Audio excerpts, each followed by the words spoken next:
നമസ്കാരം. ഞാൻ വാസുദേവൻ നമ്പൂതിരി, തെക്കേ തോട്ടാശ്ശേരി ഇല്ലം, കാവുംഭാഗം, തിരുവല്ല. ഈ വരുന്ന 2025 നവംബർ മാസം 17-ാം തീയതി മുതൽ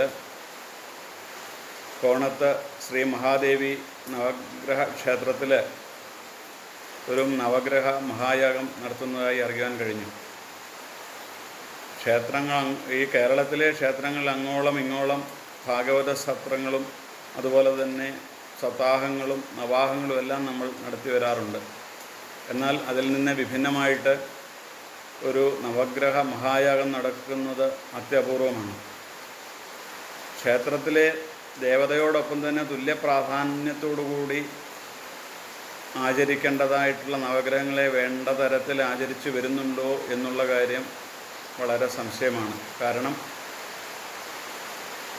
അത്രമാത്രം അറിവ് ആ ഒരു വിഷയത്തിലേക്ക് ഭക്തജനങ്ങൾക്കുണ്ടോ എന്നുള്ളതാണ് സംശയം. ക്ഷേത്രത്തിലെ ദേവപ്രശ്നങ്ങൾ വെക്കുമ്പോൾ പോലും സാന്നിധ്യാദി ഗുണദോഷങ്ങളെ എല്ലാം വിചിന്തനം ചെയ്യുന്നത് ഈ നവഗ്രഹങ്ങൾ മുഖേനയാണ്. പക്ഷേ ഈ നവഗ്രഹങ്ങൾക്ക് ഒരു യാഗം നടത്തി അതിനെ പ്രീതിപ്പെടുത്തുക എന്ന് പറയുന്നത് അത്യപൂർവങ്ങളിൽ ഒന്നാണ്. ക്ഷേത്രവുമായി ബന്ധപ്പെട്ട് നടക്കുന്ന ഈ നവഗ്രഹ യാഗം ഈ ആധുനിക കാലത്ത് വളരെ പ്രസക്തിയുണ്ട്. കാരണം നമ്മുടെ നിത്യജീവിതത്തിലെ ഓരോ നിമിഷങ്ങളും ഈ ഗ്രഹങ്ങളുടെ സ്വാധീന വലയത്തിൽ കൂടെയാണ് കടന്നു പോകുന്നത്. അവയെ നമ്മൾ വേണ്ടവണ്ണം ആശ്രയിക്കുകയാണെങ്കിൽ നമ്മളുടെ സകല വിഘ്നങ്ങൾക്കും പരിഹാരമുണ്ടാകാൻ പ്രാപ്തനാക്കുന്നതാണ് ഈ ഗ്രഹങ്ങൾ. നമുക്കറിയാം, ഗ്രഹങ്ങളെ സംബന്ധിച്ച് ഇത് പ്രത്യക്ഷ ദൈവങ്ങളാണ്. ഇത് ചക്രവാളത്തിൽ നമുക്ക് സൂര്യൻ, ചന്ദ്രൻ, ഗ്രഹങ്ങൾ, നക്ഷത്രങ്ങൾ എല്ലാവരും നമുക്ക് കാണാൻ കഴിയും. പ്രത്യക്ഷ ദൈവമാണ്. ഈ പ്രത്യക്ഷ ദൈവങ്ങളെ നമ്മൾ മാത്രമല്ല ഇതര മതസ്ഥരും ആചരിച്ചു പോകുന്നുണ്ട്. കാരണം ഒരു മുഹമ്മദീയമായ സമുദായക്കാർ ചന്ദ്രനെ അടിസ്ഥാനപ്പെടുത്തി അവരുടെ മാസനിർണ്ണയം നടത്തുന്നു. റമദാൻ പോലുള്ള മാസങ്ങളിലെല്ലാം അവർ കണ്ടെത്തുന്നത് ചന്ദ്രനെ അടിസ്ഥാനപ്പെടുത്തിയാണ്. അതുപോലെ നക്ഷത്രങ്ങളെ അടിസ്ഥാനപ്പെടുത്തിയും ആചരണങ്ങൾ നടന്നു വരുന്നുണ്ട്. അന്നേരം അത് സർവ ചരാചരങ്ങളെയും അതുപോലെ മനുഷ്യരാശിക്ക് വേണ്ടതായിട്ടുള്ള എല്ലാ കാര്യങ്ങളെയും പ്രചോദിപ്പിക്കുന്നതായിട്ടുള്ള ഒരു ചൈതന്യമുള്ളതാണ് ഈ നവഗ്രഹങ്ങൾ. അത് പക്ഷിമൃഗാദികൾ, അതുപോലെ തന്നെ മനുഷ്യർ, അതുപോലെ തന്നെ സസ്യജാലങ്ങൾ, ഇവയ്ക്കെല്ലാം പരിപോഷിപ്പിക്കുന്നതും അതിനെ ഇല്ലാതാക്കുന്നതും എല്ലാം ഈ നവഗ്രഹങ്ങളുടെ സ്വാധീന വലയം കൊണ്ടാണ്.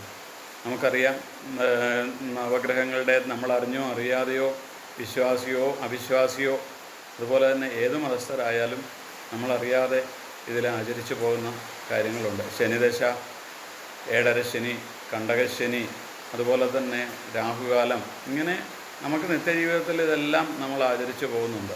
അതിനനുസരിച്ചിട്ടുള്ള വഴിപാടുകൾ നമ്മൾ ചെയ്തു പോകുന്നുണ്ട്.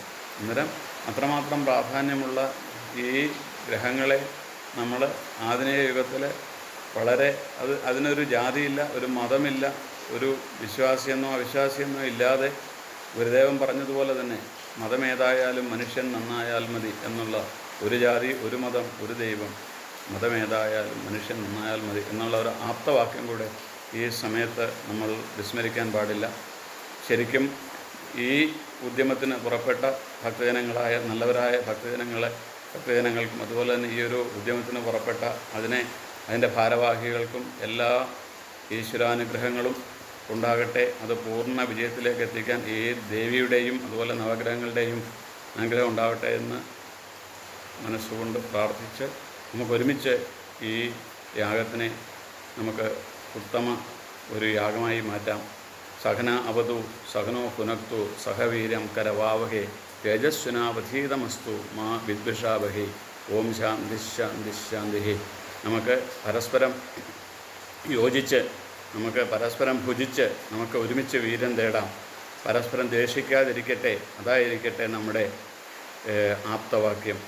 ഓം സഹനാവതു സഹനോ പുനക്തു സഹവീര്യം കരവാവഹേ തേജസ്വിനാവധീതമസ്തു മാ വിദ്വിഷാവഹേ എന്ന് ഒരിക്കൽ കൂടി പറഞ്ഞുകൊണ്ട് ഞാൻ നിർത്തുന്നു. എല്ലാവർക്കും ആശംസകൾ നേർന്നുകൊണ്ട് ഞാൻ എൻ്റെ വാക്കുകൾ നടത്തുന്നു. നന്ദി, നമസ്കാരം.